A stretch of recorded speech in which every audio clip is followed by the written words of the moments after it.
nahmaduhu wa nusalli wa nusallim ala rasul karim amma ba'du.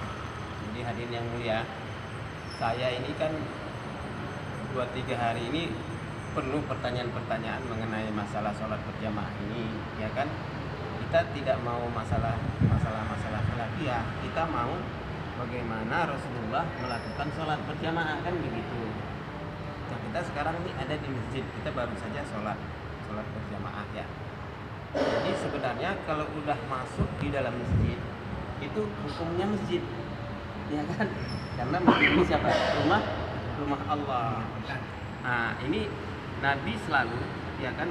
Nabi selalu kalau sudah sok ini sudah imam sudah berdiri, ini jamaah sudah berdiri, imam selalu mengatakan, istawu fata'ilu wala takhtalifu wa takhtalifa qulubukum. Rapatkanlah, luruskanlah, jangan berselisih-selisih, nanti hati kamu ikut-ikutan berselisih. Nah, ini harus disampaikan oleh imam, karena imam ini adalah yang diikutin, dan imam harus ikutin apa yang dikatakan Nabi, itu namanya amalan sunnah Nabi. Nah, ya kan. Nah, sekarang berkaitan dengan kita sekarang ini kan, ya.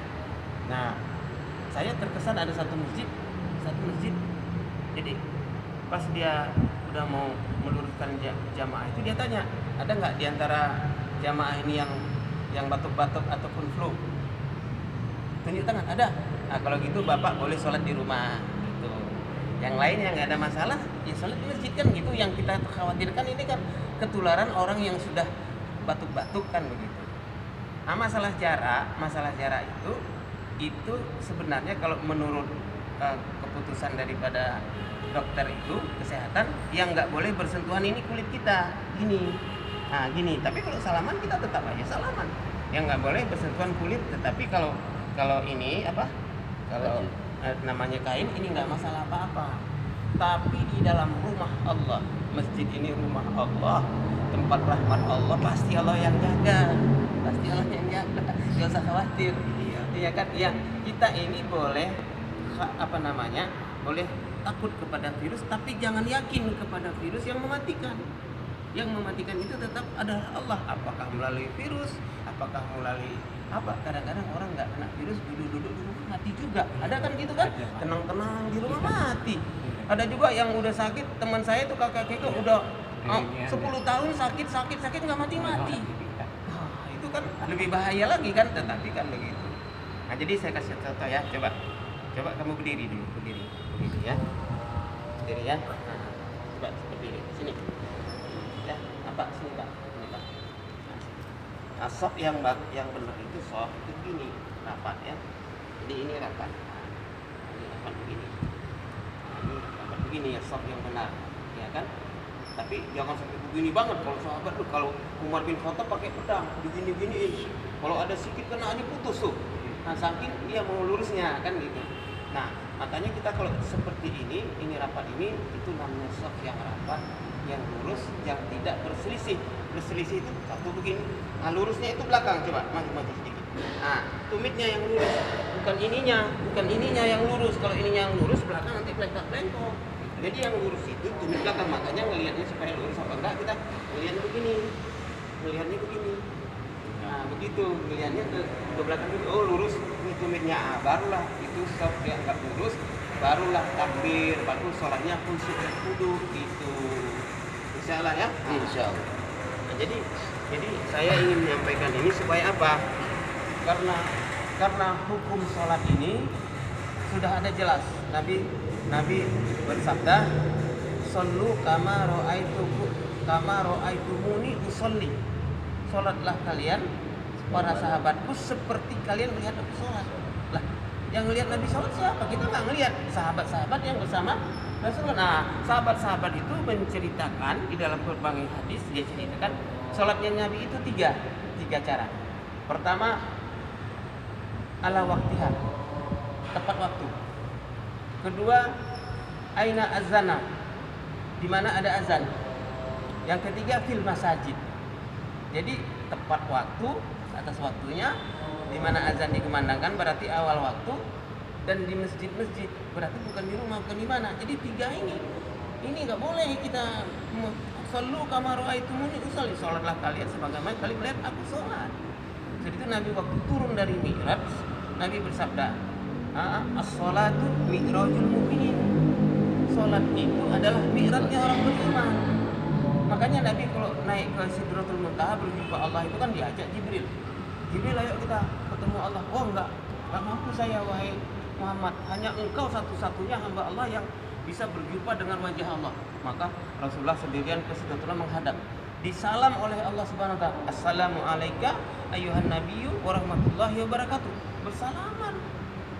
Nabi menjawab, seharusnya itu assalamu alayya, kan diucapkan kepada engkau. Harusnya Nabi selamat padaku kan gitu, tapi Nabi enggak. Nabi pikir umat, assalamu alaina wa ala ibadillahis sholihin. Kan gitu. Selamat atas kami semua dan seluruh hamba Allah yang saleh. Jadi kita ini udah dapat doa Nabi waktu di Sidratul Muntaha. Makanya waktu turun Nabi ke bumi, Nabi bilang, sallu kama ra'aitumuni usolli. Salat kamu sebagaimana aku salat. As-salatu mi'rajul mu'minin. Salat itu mi'rajnya orang beriman. Maka kita 5 kali sehari itu mi'raj. Jumpa dengan Allah seakan-akan bersalaman seperti Rasulullah bersalaman kepada Allah Subhanahu wa taala. Nah, itu jadi kita jangan merubah-rubah. Tapi kita ini bukan kita mengkonter keputusan-keputusan yang ada. Kita mau menceritakan sunnah Nabi ini. Siapapun orangnya, apapun jabatannya, apapun pangkatnya, itu tidak masalah. Kalau sudah masuk ke rumah Allah, ibadur rahman, hamba Allah, ya. Jadi nggak ada lagi di situ jabatan pangkat. Kalau kita merasa pejabat, merasa apa, ya di masjid nggak laku sih Allah. Masuk ke sini, buka baju-baju pangkat-pangkat jabatan kebesaran kita menjadi hamba. Baru Allah terima ibadah kita. Insyaallah ya, ada pertanyaan? Hah?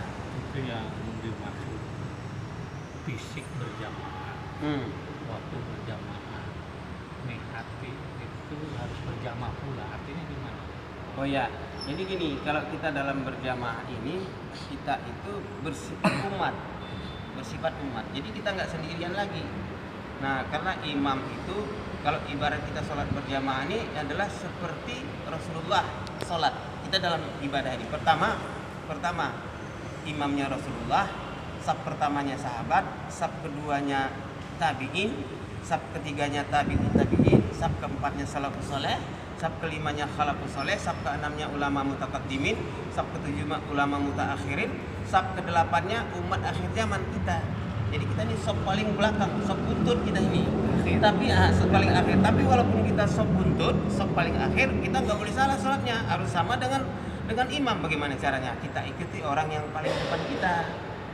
Yang depan kita ngikutin lagi orang yang depan dia. Yang depan dia ikut lagi sampai ke imam. Jadi walaupun kita orang paling akhir zaman, sholat kita harus sama dengan sholat Nabi.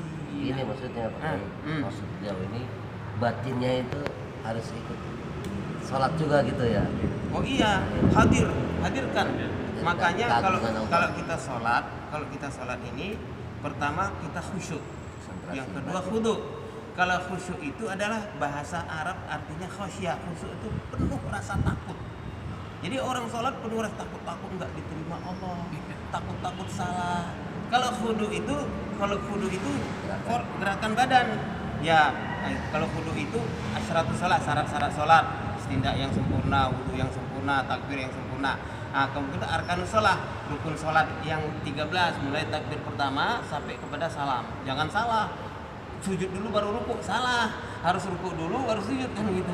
Nah, jadi kalau ini sujudnya asyratus sholat dengan arkanus sholat ini kita amalkan secara benar, maka baru kita namanya sholat berjamaah. Jadi khusyuk ini betul. Khusyuk ini adalah perbuatan hati, khasyah, takut. Yang takut itu kan hati.